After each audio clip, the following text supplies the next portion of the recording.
제가 암 진단을 받고 나서 제일 먼저 바꾸려고 했던 건 밥 먹는 거였어요. 그전에는 그냥 배고프면 먹고 당기면 먹고 친구 만나면 또 나가서 먹고 그랬잖아요. 근데 암 진단 받은 딱 그 순간부터 이 밥 한 끼가 그냥 한 끼가 아니더라고요. 그냥 메뉴 하나 고를 때도 생각이 복잡해지고 뭐 이게 몸에 괜찮은 건지 혹시 이거 먹으면 안 되는 거 아닌지 또 괜히 먹었다가 후회하는 거 아닌지. 그래서 처음에는 그냥 오로지 집에서 집밥으로만 먹었던 것 같습니다.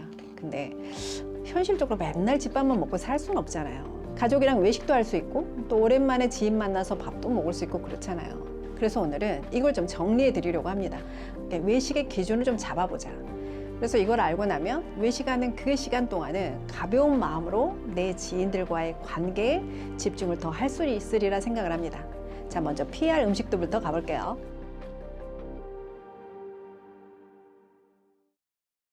자, 첫 번째는 중식입니다. 짜장면, 짬뽕, 탕수육 이런 것들이요. 구조적으로 세 가지가 한꺼번에 문제가 됩니다. 자, 식물성 식용유를 썼다는 거, 정제탄수화물, 그리고 나트륨. 이 세 개가 동시에 들어오는 거예요, 내 몸에.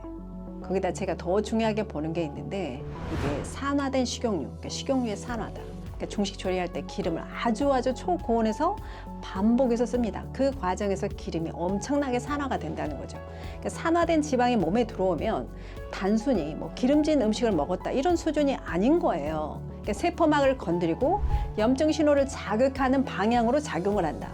그러니까 몸 안에 염증 환경을 만드는 쪽으로 작용을 한다는 거예요. 그리고 또 한 가지, 면, 짜장면, 짬뽕 할 것 없이 다 정제 밀가루잖아요. 그러니까 정제 탄수화물은 혈당을 빠르게 올린다는 거 아시죠? 혈당이 올라가면 인슐린이 분비되고 이 상태가 반복이 되면 인슐린 유사 성장인자라고 하는 IGF-1이라는 신호가 같이 활성화가 되고 이 IGF-1이 왜 문제가 되냐면 이게 정상세포뿐만 아니라 일부 종양세포의 증식 신호에도 관여하는 것으로 알려져 있기 때문입니다. 그러니까 다시 말하면 이 중식은 염증, 혈당, 성장 신호까지 동시에 자극할 수 있다. 그리고 두 번째 피자예요. 이 피자는 여러 가지 식재료가 어울려서 만들어진 음식이죠. 정제 탄수화물인 이 도우, 또 유제품인 치즈, 가공육인 햄, 소시지 이 세 가지가 한 판에 다 들어오는 거예요. 여기서 중요한 게 유제품이라는 거 그리고 IGF-1이라는 거. 이게 왜 반복해서 나오냐면 그만큼 왕 관리에서 이 신호가 중요하게 보이는 부분이거든요. 지금처럼 세포 증식을 억제해야 하는 상황에서는 이걸 높이면 안 된다는 거예요. 그리고 가공육 들어가잖아요. 햄, 베이컨, 소시지. 이건 더 말하면 입만 아픈 잔소리죠. 자, 이런 건 국제암연구소에서 대장암 관련 1군 발암 요인으로 분류가 되어 있습니다. 그러니까 피자는 대사적으로도 염증적으로도 장기적으로도 몸 입장에서는 굉장히 불리한 조합이다. 자, 그리고 세 번째는 회입니다. 회. 이건 영양이 문제가 아니에요. 오히려 영양만 보면 생선이 좋죠. 오메가3도 있고. 근데 여기서 더 중요한 게 있다. 감염에 대한 리스크예요. 자, 항암 치료를 받고 있거나 치료가 끝난 상황이라면 백혈구가 줄어 있고 장 점막이 손상돼 있고 몸의 방어 기능이 평소보다 많이 내려가 있는 상태예요. 이 상태에서 날 음식이 들어오면 평소에는 아무 문제 없이 지나가던 세균이나 기생충이 이게 이때다 싶어서 기회 감염으로 얼마든지 이어질 수 있거든요. 생선회에는 비브리오균이라든가 또 바다회는 아니사키스 같은 기생충 리스크도 있잖아요. 그러니까 건강한 사람은 그냥 지나가는 수준인데 면역이 낮아진 상태에서는 같은 노출이 훨씬 더 크게 작용할 수 있다는 거예요. 회는 절대 몸에 나쁜 음식은 아니에요. 다만 면역이 떨어진 지금의 이 시기에 내 면역 상태와 맞지 않는 음식인 거다라는 겁니다. 자, 그리고 네 번째는 고기예요. 고기 먹으라고 했잖아요 하실 것 같은데 네, 먹어야 합니다. 다만 조리 방식에 대한 이야기를 하려고 해요. 고기 자체는 꼭 필요합니다. 암 환자는요, 단백질 떨어지면 안 돼요. 근육도 빠지고 회복도 느려지고 면역도 같이 떨어져요. 근데 문제는 어떤 방식으로 익혀 먹느냐예요. 자, 튀기는 거 볶는 거 피하세요. 굽는 것도 되도록이면 피하시고요. 고기를 고온에서 굽거나 태우는 과정에서 HCA나 PAH 같은 물질들이 생성됩니다. 발암 기전이랑 직접 연결되는 성분이에요. 그래서 조심해야 돼요. 물론 건강한 사람은 이런 거 걱정 않고 드셔도 되죠. 하지만 암 환자거나 경험자인 분들은 또 조심해야 됩니다. 그런데 이것보다 더 중요한 게 있어요. 양념육이요. 자, 달짝지근하고 짭조름하게 양념한 고기요. 너무 맛있죠? 근데 이걸 바삭하게 갈색으로 익히면 AGE라는 물질이 생성이 돼요. 최종 당화산물이라고 하는데 들어보셨을까요? 당뇨 있는 분들 매번 검사하는 당화혈색소라고 아시죠? 이 당화혈색소도 체중 당화산물의 한 가지라는 거. 자, 이런 물질들이 산화 스트레스랑 염증을 엄청나게 높이고요. 또 만성염증의 시작을 또 알리는 신호탄이 됩니다. 그러니까 탄 고기보다 더 안 좋은 게 저는 양념육을 갈색으로 구운 고기다라고 생각을 합니다. 이건 꼭 기억하셨으면 좋겠어요. 다섯 번째는 분식입니다. 이건 정말 저도 너무 좋아하는 건데 뭐 떡볶이, 라면, 튀김. 여기서 핵심은 뭐예요? 혈당입니다. 분식은 혈당을 너무 빠르게 올려요. 혈당이 급하게 올라가면 인슐린 스파이크가 올 확률이 당연히 높아지죠. 그리고 여기서 우리가 정말 무서워해야 할 게 이게 흰 설탕도 문제가 되지만 진짜 무서운 건 액상과당이라는 거. 이건 뭐 거의 다 간으로 바로 들어갑니다. 그래서 지방 합성을 촉진해요. 그러니까 반복되면 지방간이 오고요. 자, 지방간에서 인슐린 저항성으로 거기서 또 염증으로 이 흐름이 이어질 수 있다. 이게 무슨 말이냐면 분식이 단순히 자극적이다, 맵다의 문제가 아니라 대사 환경 자체를 암세포한테 유리한 쪽으로 바꿀 수 있는 구조라는 거예요. 자, 그럼 여기까지 들으셨으면 그럼 뭘 먹으라는 거냐 하시겠죠. 그래서 지금부터는 외식할 때 현실적으로 걸을 수 있는 메뉴들을 말씀드릴 거예요. 제가 주로 먹는 외식 메뉴이기도 합니다. 자, 첫 번째는 샤브샤브예요. 이건 제가 외식 메뉴 중에서 가장 추천하는 음식입니다. 이유는 단순해요. 고기를 굽는 게 아니라 끓는 물에 익힌다는 거예요. 그러니까 직화를 구울 때 태우는 과정에서 생기는 물질들, 이거 샤브샤브에는 없잖아요. 그냥 물에 끓여 먹는 거라서 유해 물질 생성이 거의 없습니다. 또 여기에 채소가 같이 들어가잖아요. 뭐 버섯, 배추, 청경채, 숙주 이런 것들에서 식이섬유나 미네랄, 항산화 성분이 또 같이 들어올 수 있어요. 단 하나만 주의하실 게 뭐냐면 이 마무리에 칼국수나 죽 드시는 거예요. 자, 거기서 갑자기 정제탄수화물 비율이 또 확 올라갈 수 있거든요. 이건 가능하면 좀 줄이시는 게 좋다. 그래서 샤브샤브는 고기랑 채소 위주로 이제 드시기를 권합니다. 그리고 두 번째는 한식 백반입니다. 기준 하나만 딱 잡고 가세요. 나물이 많고 튀김이 없고 양념이 과하지 않은 집. 이 조건이면 거의 괜찮아요. 자, 백반의 장점은 구조입니다. 함께 여러 가지 반찬이 같이 나오죠. 그 중에서도 나물류가 중요합니다. 자, 식이섬유, 미네랄, 폴리페놀이 들어있잖아요. 이게 몸의 염증을 낮추는 방향의 식사 구성이거든요. 그래서 알아두셔야 할 게 암 관리에서 중요한 건 특별한 걸 먹는 게 아니라 이런 기본 구조를 유지하는 거다. 그리고 여러 가지를 조금씩 먹는 구조라서 혈당도 급하게 올라가지 않습니다. 이것도 중요한 포인트예요. 그리고 세 번째는 생선 조림, 생선찜이에요. 이건 단백질 공급원으로는 굉장히 좋은 선택이라는 건 아실 거예요. 너무 맵고 짠 것보다는 가능하면 담백한 쪽으로 고르세요.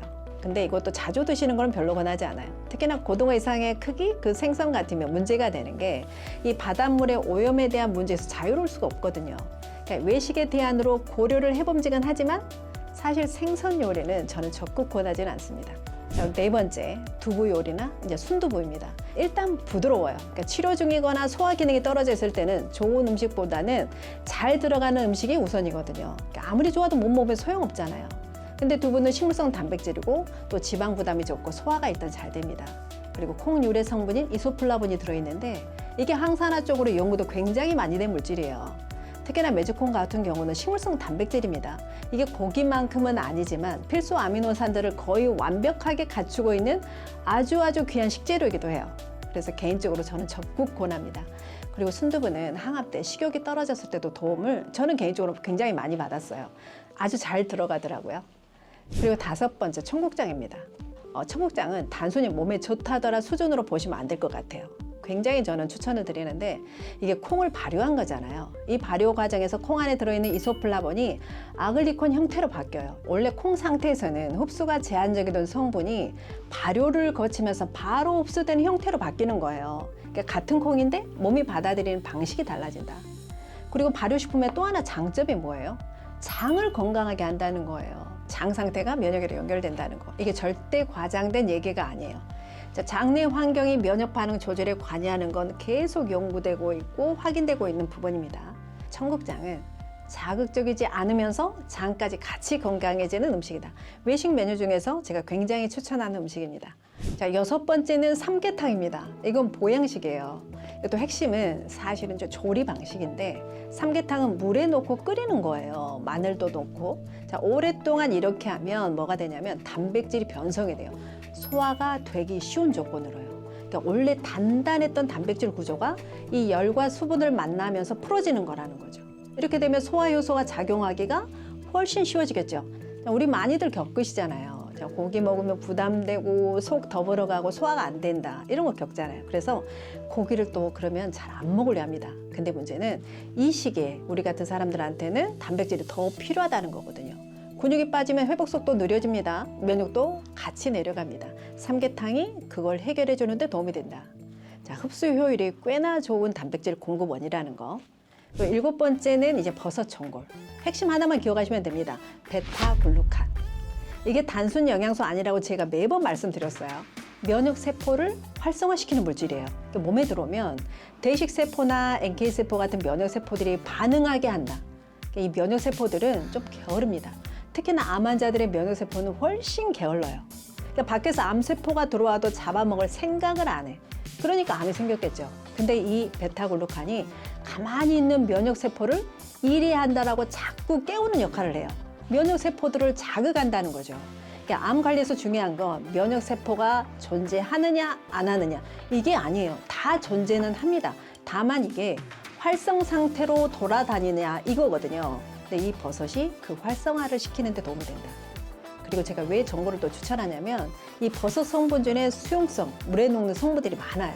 볶으면 일부만 먹게 되는데 이게 전골은 끓이면서 그 성분이 국물로 나옵니다. 그래서 건더기만 먹는 게 아니라 국물까지 같이 드셔야 효율이 올라갑니다.